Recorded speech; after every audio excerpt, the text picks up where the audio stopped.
Guys, before I begin the full guide, here is an amazing value tip that you must know because it makes life a whole lot easier, and it's something I know everyone wants. There is a mass release feature on Pokemon Home, and here's how to do it. First, head over to the Pokemon you wish to release. Then press A and choose Release. You will be presented with two options. Just this Pokemon and Select More Pokemon. Choose Select More Pokemon, and now you can checkmark an entire box for release. Keep in mind, once you release 100 Pokemon, you must exit and save to continue doing so. Now, unfortunately, you do have to pay for the premium, but if you're looking for just a quick move over, just pay the $2.99 for a month of use. It's not so bad.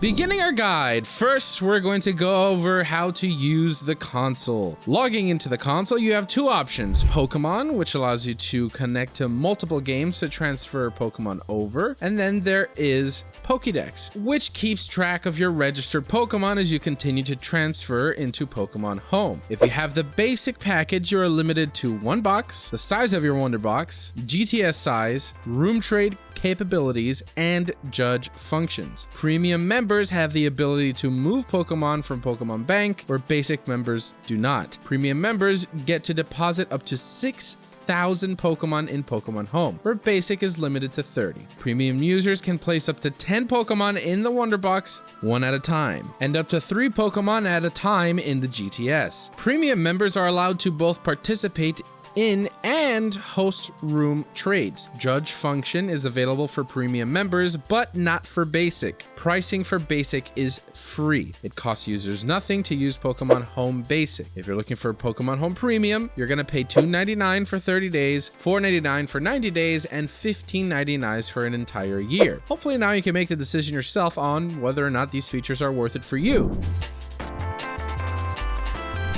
Moving on, first, I will choose Pokemon Let's Go Eevee. Now, I know it's a lot to look at first, but I'm going to show you how seamless everything is. We can move things around in 3 different ways. The multi-select tool, the single select tool, or the move only tool. Multi-select is best for moving around lots of Pokemon, while the single select allows you to get more granular with your Pokemon, seeing the different options such as move summary, markings, and release. And last, you have the move tool, which allows you to move Pokemon quickly. Now, as you can see, moving Pokemon over from games on your Nintendo Switch into Pokemon Home is pretty easy to understand. If you see a pink marking over one of your Pokemon in the game side, that means that Pokemon is currently in a party. And if you want to move it over, you're going to have to put them in a box and remove them from your party. Here you can see I found out you cannot move over your special Eevee, or Pikachu for that matter, from Let's Go. I assume since the stats and animations are completely unique from everywhere else, you can only use them in their respective games. If you now connect to, say, Pokemon Sword, you will see 2 different symbols for reasons a Pokemon cannot move over into the other game. One is a circle with a cross. This means the Pokemon cannot move over to the other game because that Pokemon is not available in Sword and Shield. Then you can see a triangle with an exclamation mark. This means the Pokemon has a particular move that does not exist in the game you want to transfer it over to. Pressing X will allow you to use list view on this screen. You can see all the Pokemon in your Pokemon Home boxes and the boxes you've got saved in the game you're currently connected to as well. They're all here for you to get an extensive view. Pressing the Y button allows you to change the order they're sorted in, and you can sort them any way you'd like, from highest attack to lowest defense to highest, etc. Use the X button to set a number of different filters and hone in on just the Pokemon you want to see. You can filter for moves, abilities, and so much more. This is super convenient and really allows me to see how much times I spent getting my shiny Mimikyu. Worth it! Moving over to the Pokédex under National Dex, we can see all the regions have been separated for us to find Pokemon. Moving over to the other tab, Research Tasks, allow us to have mini goals for completing the Pokédex. There's no immediate reward for completing these tasks, just a fun way to keep track. Who's that Pokemon? Or is there? Stay tuned to the end of the video to find out what I'm talking about.